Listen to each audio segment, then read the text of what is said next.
Good evening, everyone, and welcome to Student, a program designed to take you around the coolest places in London. Today, we're going to concentrate on art and food. We've managed to get our heads into one of the most exclusive places in London, Buddha Bar, in which you can enjoy the best sushi while checking out some limited edition art pieces. Let's have a look. Buddha Bar is located in Knightsbridge, one of the busiest areas in London. It is known for its beautiful interior design and art pieces. One of the most famous of them are the crystal dragons, which change colors through the night.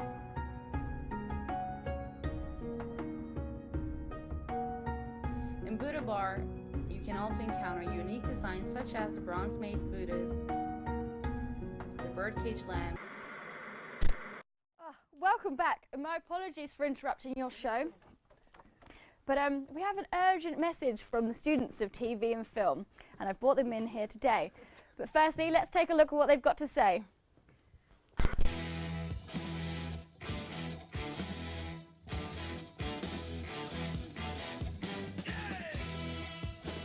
I think it's kind of similar to last year's, which is a bit of a shame. But last year's was still pretty good fun though, so it should be a good way to finish off the year, I think.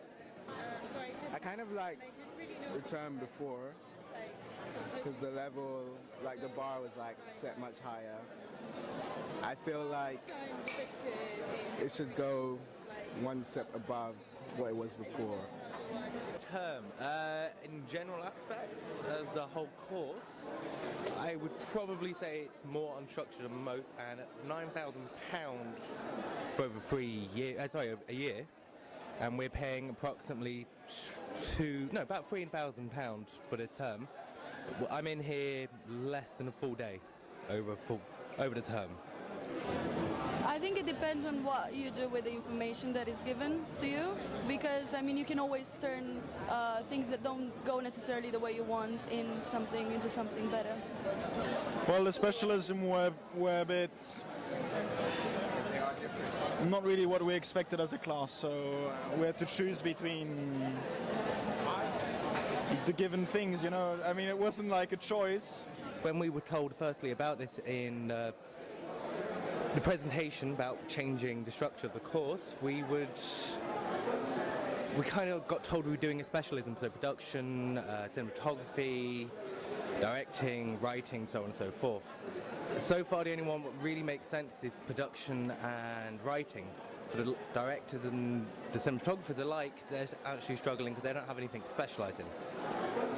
The stuff I've learnt so far, I've learnt already or I've learnt online. Questions that need to be answered probably need to be explained in more detail. It's not good, but they're going to have to, we're guinea pigs at the end of the day, they're going to change it next year. There's nothing you can really do anymore. But it's just, the most important thing is our year 3, and you just don't want terms like this next year. That's the most important thing, and that's the thing that I worry about the most. Can I ask you a question, really quickly? Yeah. What course do you do? Sound arts. What do you think of it? It's okay, I guess. I paid too much money, and like for the things that they give us, it's not worth the money. Thank you. You're welcome. So as you can see, there are a lot of opinions about how the course is working in general, and the students, us, don't only have the right to be heard, but also the need. So to elaborate on what you've just seen, we have Brian, we have Alex, and we have Amara. So, Alex, tell me, you said in your interview that some of the students were disappointed with these specialisms. Please tell us more. Okay, well, obviously we had to read validation of our course, and during that time we were getting told we would have a specialism unit in our second year, which was normally held on for our third year. Obviously, we didn't get what we expected. We expected kind of the main role specialities, so production, cinematography, directing, and so on and so forth. Problem is, none of us have actually got what we signed up for, really. Yeah.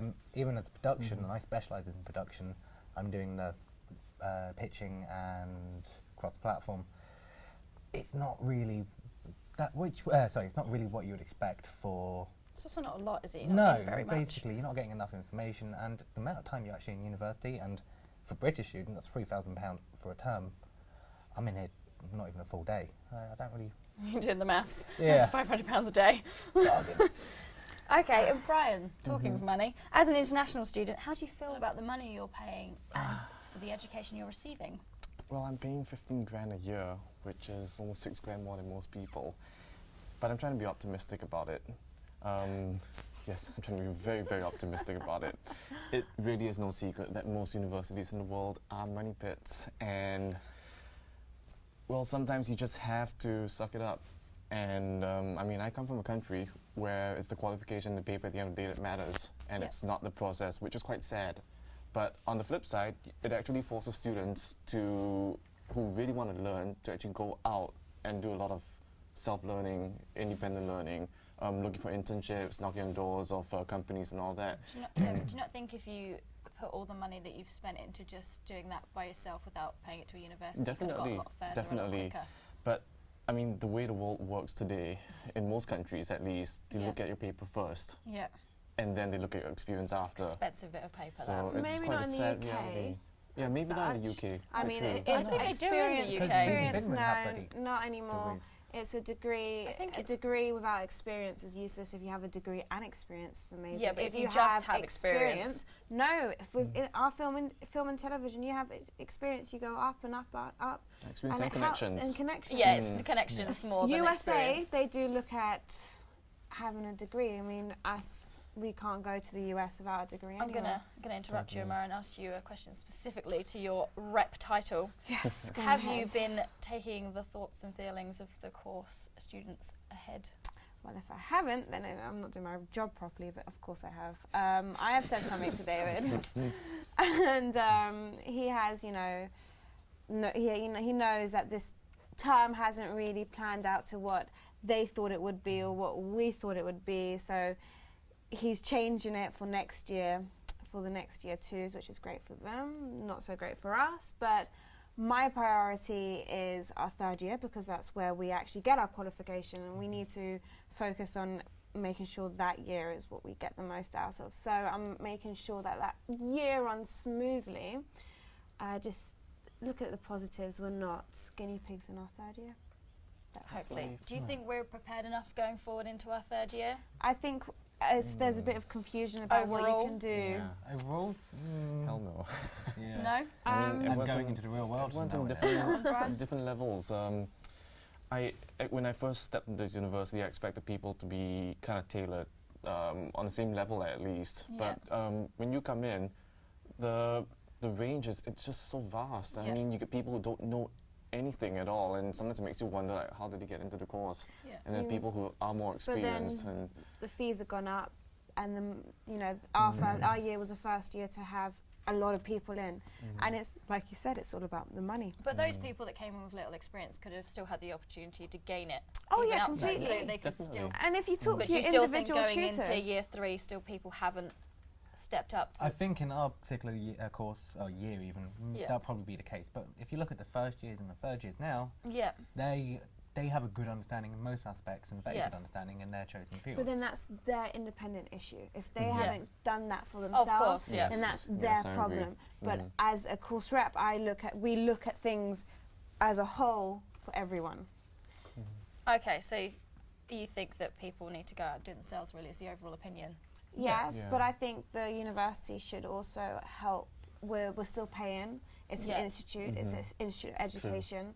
There needs to be a push from the university as And well. some people just need to be in school to get pushed, really. So Yeah. that's why Yeah. they're paying so much. But then like- there's a lot of people who just go to Unfortunately, school yeah. because they don't know what they want to do. So they yeah, don't but know if they're yet. paying that much money to be educated, I guess it's their right to be educated. Yeah, I suppose so. Completely. No, completely. I Rather than completely agree going, with that. you can say you went here, but go do everything by yourself. It's a bit mean. Yeah, Yeah. true.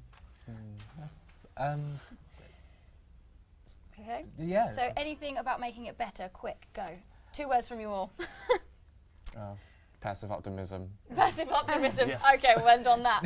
Okay, thank you guys for joining us today. We'll be back next week when talking about gaining internships throughout the course and the help we will be getting. And we'll see you next week.